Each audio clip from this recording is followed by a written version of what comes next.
Hi, I'm Ruth, and this is my studio and my channel, Get Quilts Done.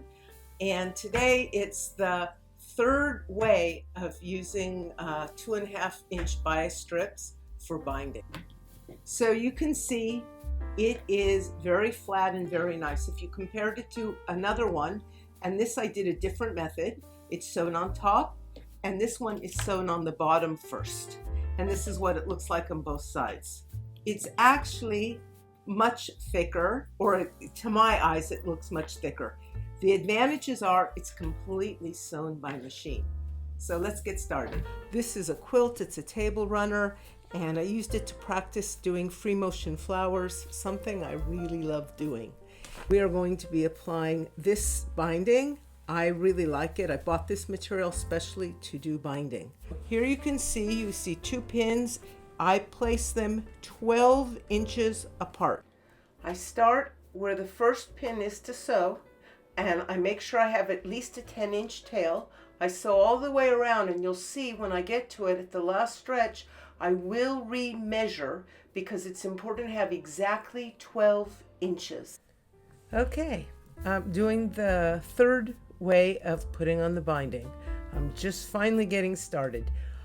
For those of you who haven't seen the previous ones, I always use a bias strip. It's 2.5 inches wide, and when folded over, it makes it 1.25 inches. Okay, and on this method, I'm making it so the binding is going to be quite a bit wider when I make it, and I am sewing it on the back of the fabric. If you're using a Bernina in the 700s, I'm using 1325, and it has a little bit longer stitch, and the reason is you're going through a lot of folded fabric. You're going through folded fabric, and you're also going through the quilt sandwich. So it's a lot of depth, so you want to lengthen the stitch a little bit, not too much. You don't want to make it basting, but you do want to lengthen it, okay? The other thing that I do is I don't use my,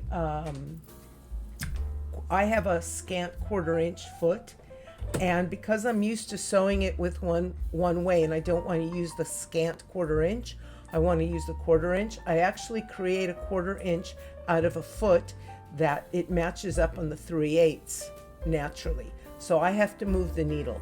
So what I do is I use this, what we call the ideal seam guide, and I pick, you can see the scant is a 1/4, I pick the 1/4. Now I already know where the needle needs to be, but I do want to show it to you. I make sure that you set it up on your machine, that it's a 1/4 inch. And the reason the scant is different is it actually includes the line of stitching to give you a perfect 1/4 inch. And when you're doing small blocks or even large blocks with small pieces, in order for it to really be the size that is finished, especially if you're using different types of blocks, you want to use the 1/4 inch. That's scant. I'm using the regular 1/4 inch because I want it to have a little bit thicker piecing. So what I do is I find that line, that 1/4 inch hole, and I'm going to show it to you using the thing. That's the 1/4 inch, and I'm going to line it up more or less like this. Usually you do it this way and then you turn it around, but because I have to use the needle, I want to line it up. So I'm lining it up. See that red line? You should have something like that. I'm lining it up and I'm pushing it here. Now I'm going to move the needle, and the idea is to do this without breaking the needle. And you can see I was on the 1/4 inch, so I'm going to line it up. You should have a line right there that's telling you where your needle, where it is. I'm going to put the foot down just to make sure. Okay, so I'm on the right line. So on the back line there is lined up where the needle is going to be. So I can see, and you won't be able to see it from where you are, I can see that the needle's not going to go through. So I'm pressing it, okay? So it's not that much work. And you can see the needle, I'm hand putting it down. You don't want to break a needle. and there it is. And I put it up again just to make sure, because sometimes it moves when it really starts sewing. You could see I want it to be flush with the side right there. So here I go. I'm going to begin to sew. My needle is set up to be 1/4 inch, and I'm going to sew, and you're going to see how wonderful this is. And I'm starting exactly where, right after the pin. And I'm going to sew. Now it's going to take some stitches, 2, 3, and then I back stitch. Okay, so it's really important that I back stitch. And to do that, I just press a button, and depending on the machine you have, you can do it 2, 3, and then I do the hand wheel because sometimes it takes an extra stitch. This time it didn't. And now I just sew, okay, until I get to the edge. And the corners are really important. And this time, unlike the other 2 ways, I'm lining up the binding with the edge. So I don't have to have 2 different measurements. It just doesn't matter. I do still use the clear foot because I just really like using the clear foot. Now, I usually don't tug when I sew, except for binding. It's one of the few times that I'll just ever so gently tug. And when I iron it, when I'm done, it all lays flat, okay? That way I don't have like curvy or wavy binding, because I really don't want that. Okay, when I get to the edge, you're going to see why I have this little tiny ruler that I just got. I've been using bigger ones. This, I've already experimented with it. Wow, does it make it easier? Okay, it's really made a big difference. Okay, so I'm getting towards the edge, to the end, and I want to make sure that I finish right on the 1/4 inch. So that's really easy to do with this little tiny ruler that doesn't get in the way. I'm going to take it just like that. Okay, see on the edge, I'm doing that line, but you could also do it like this. But I find it's easier to have this right here lined up, okay, with the needle. So because I don't want to sew all the way to the end, and I don't see the end because the binding's covering it up. So I have to use this piece here to get it right, okay? So I'm just gonna sew, making sure everything is matching up, okay? And then I slow down, and sometimes I might crank it by hand. Usually I get it, I'm getting kind of good. This line right there is lined up with that red line perfectly, okay? That is lined up. And now all I have to do is back stitch it, okay? Press the back stitch button, okay? Cut if you use that method, or you just pull it and then trim it really close. Okay, you have now done the first corner, just the first part of the first corner, that is. So let's take a better look at the corners. I really want to be able to do the corners right. Okay, so here's the corner.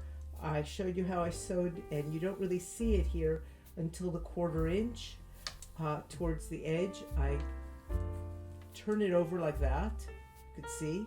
So it looks like there's a line, and it's right there on the bias of it. You see how it goes?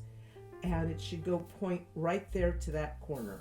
Okay, then you turn it and it matches up right like that. And you could kind of finagle it a little bit so it matches up exactly right.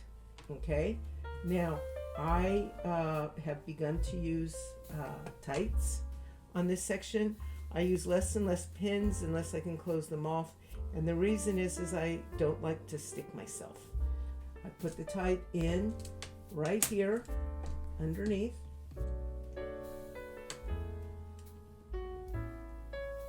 Okay, the bottom one, and I stick it on here, and there's plenty of room, and it stays really well. And then I go back and I sew. But first I feel with my finger where that line is, and I do mark it, okay? And I'm not worried about it. I do use a disappearing one, but it really doesn't matter because nobody is going to see it. This is the part that's totally folded under, okay? And then I just take it back to the sewing machine and I start to sew it. So I'm setting it up, and remember, when you're looking at it, you're not looking at the center of the foot unless you're using a 1/4 inch foot, okay? If you're not and you've moved the needle, you want to look at the needle. So I'm putting in the needle right there, okay? And I'm going to start it, and this machine probably will start it just a little bit.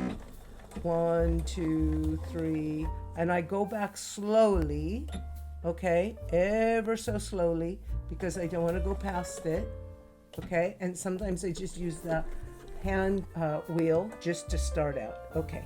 And as usual, I pull it just a little bit and I go, okay? And I'm sewing just like I showed you at the beginning. This is flush, and I'm sewing all the way down the side. Now, I usually don't stop. Sometimes I will, but if I do, the reason is I want to check the corner to make sure the corner is correct. So let's take a look at the corner and let's make sure it's correct. So I just turn it. Now, remember, this is going to be a big seam, but it's still it's going to be big on top. Okay, there we go. All right, and always see the underside, this is underneath here, it's folded underneath. That's where you start the fold. You always start the fold with the same side when you turn it over. It doesn't matter how you're sewing on, if it's on the top or the bottom, you always do. Use your thumb and you push it all the way. And I'm not doing this permanently. I'm just making sure that the corner is perfect. And you can see the corner is perfect. This system really works.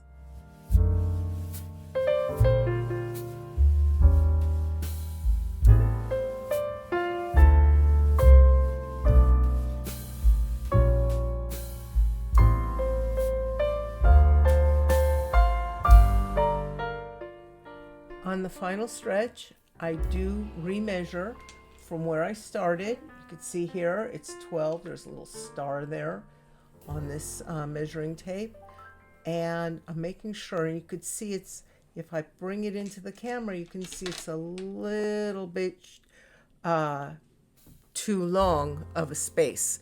So I am marking it now and taking out the pin. Okay, because I only mark it at the end to give me an estimate, or at the beginning to give me an estimate. I do the final one after I get on the last stretch. So you can see I'm just marking it with a pencil, and then I'm taking this out because this will get in the way. So I'm turning it around and I am starting the final stretch. And you can see I put it in already. Everything is good to go. I take this, and I didn't make it long enough, so I won't be able to see it once that's down. So I just take it and I mark it again. That's all I do. Okay.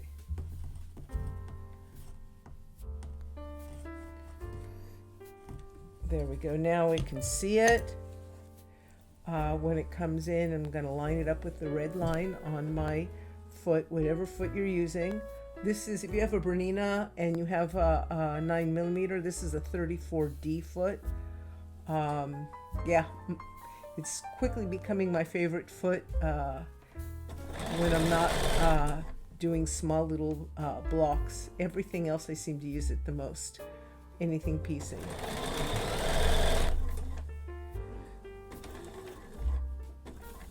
It's lining up. Okay, it's lining up with the red line. That red line is lining up with that.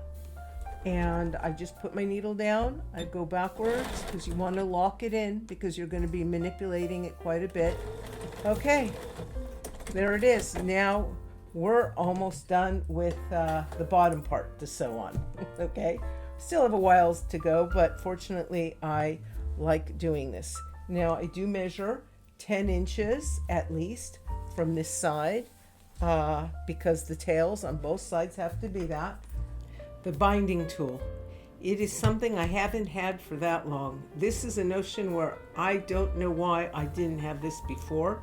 It's been around for more than 10 years, I understand. I do put stickers on it. You can see the stickers I put on just so I can have any hope of finding it. I do try to put it away. You know that you have it on the right side up if it says printed side always up. That gives you a good clue. I am double checking to make sure where the binding starts and stops, there's exactly 12 inches. It's very important. I've already checked that the binding's tails are both 10 inches long at least. So we make sure this is going up the right way. And we start with A and B, okay? So I start this way and I mark it. Okay, so I'm going to mark it and you'll see what I do with the marking. Okay, so I'm going to put it in. Now I tug it about the same way that I tug it when I'm sewing, because this is going to be sewed, so I want it to be the right size. Okay, and I mark it just like you mark anything. Okay, and then I take it, I open it up. Okay, so you open it up like so, and you use this because it's right there, and you mark it the whole way. Okay, and there you go. You've got the first part done. Okay, and then you're going to take it right like this and cut it. Okay, just like this. Okay, so A is right here, and you're going to mark here, that black line, that's where you put the line you just marked on this side. It's really important because both sides are done differently. So it's really important to do it right. Okay, so you mark it just there, and then you take it and you cut it. And out of the way so I don't accidentally damage that. And that 45 degree right there, that A, so it's easier to piece. You want to cut that too. And this is a really good scissors or a really good cutter. It's just that I'm kind of cut things in a weird way. Okay, I'm doing the second side. And I already made a mistake, and it goes to show you, after years of experience, I still make a lot of mistakes. So I have done this side, my left, okay? And then I turn it around and I measure this one. So the mistake I made is I measured it the same way. You see that black line right there? That black line? I'm still going to measure that from where I stopped sewing.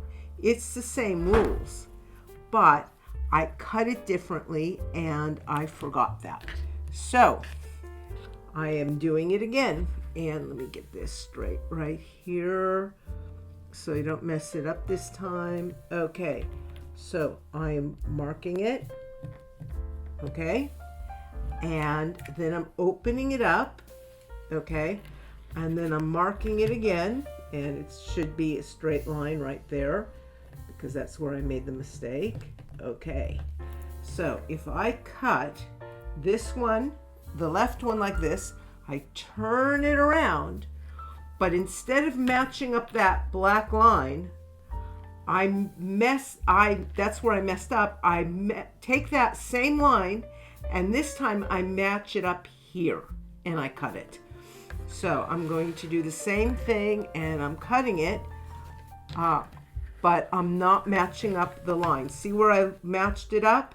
That was the mistake, and then I'm right here. And the reason I'm showing it to you is because I don't want you guys to get discouraged if you mess up, because it happens. We all know it happens.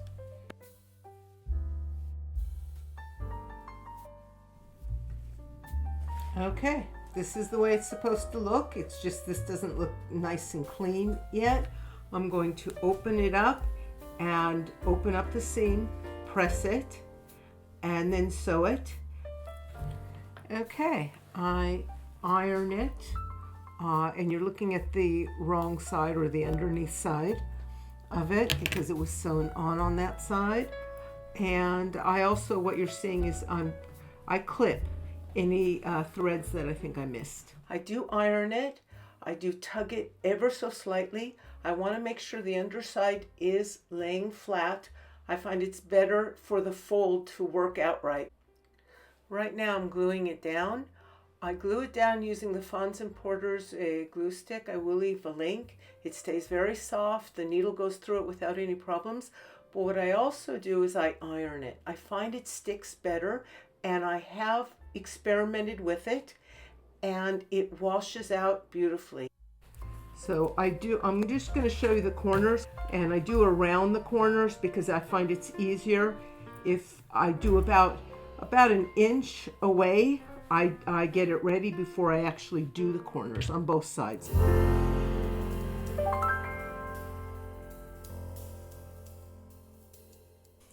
Now I'm going to show you, I think I already showed you once when I was sewing it on, just to make sure it worked right.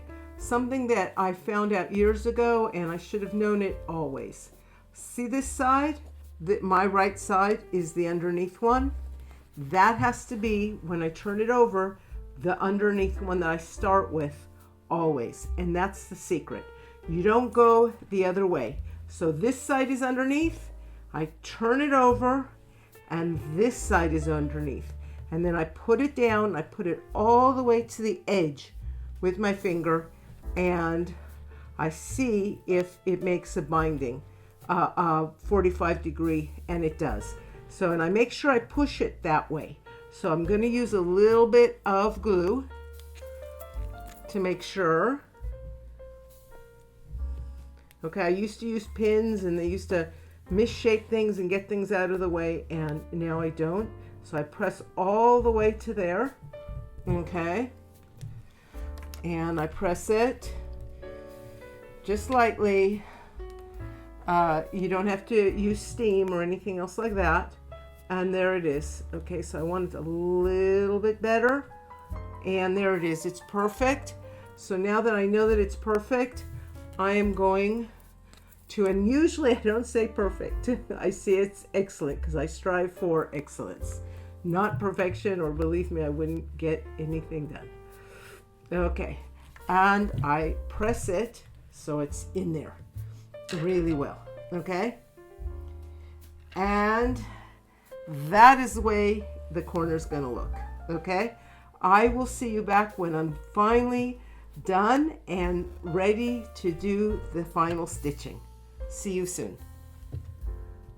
The final stretch, I call this. I am using the 10D foot. I forgot to put down the foot, the lever in the back.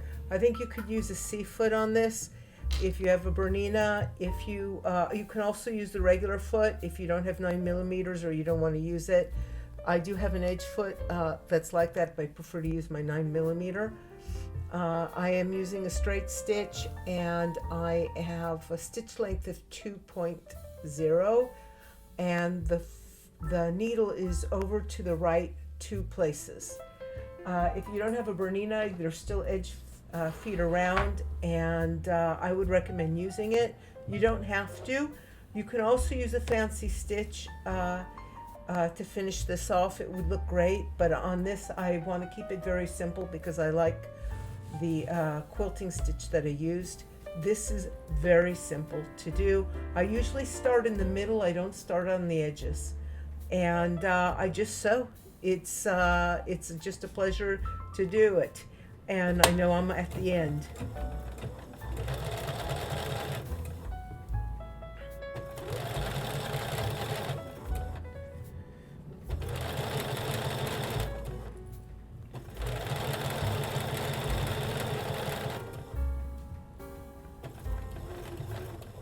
When I get to the edge, because I am with an edge foot, I do pick it up just a bit. I do sew one more time.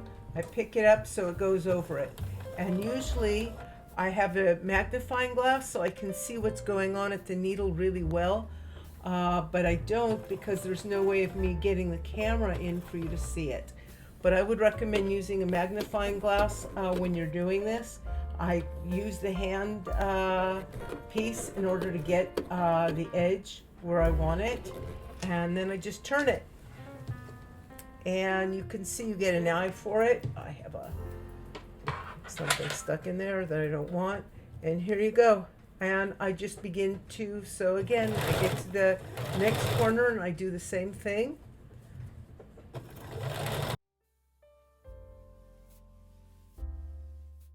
Small or big quilt, nothing like putting in the final stitches. I just want to show off the edges. That's what it's all about. You can see it's nice and flat. It's also very soft. Now you're going to be looking at the corner. Now, using this method, the corner method, and using this binding method means beautiful corners. Okay, if you like what you see, tell me so and like the video. Subscribe. I have a lot more videos coming out. I'm going to talk more and more about organizing all of our wonderful fabrics, so we can see them, not only having them on display, but how I organize them and how I'm changing and how I'm evolving to a better method. Stay tuned for that. And I still have a few more videos to go on my Bernina. I want to do a whole video, a whole segment just on foot control, using those feet, those wonderful feet, and control, making it an advantage how we use it. All right, bye. Thank you.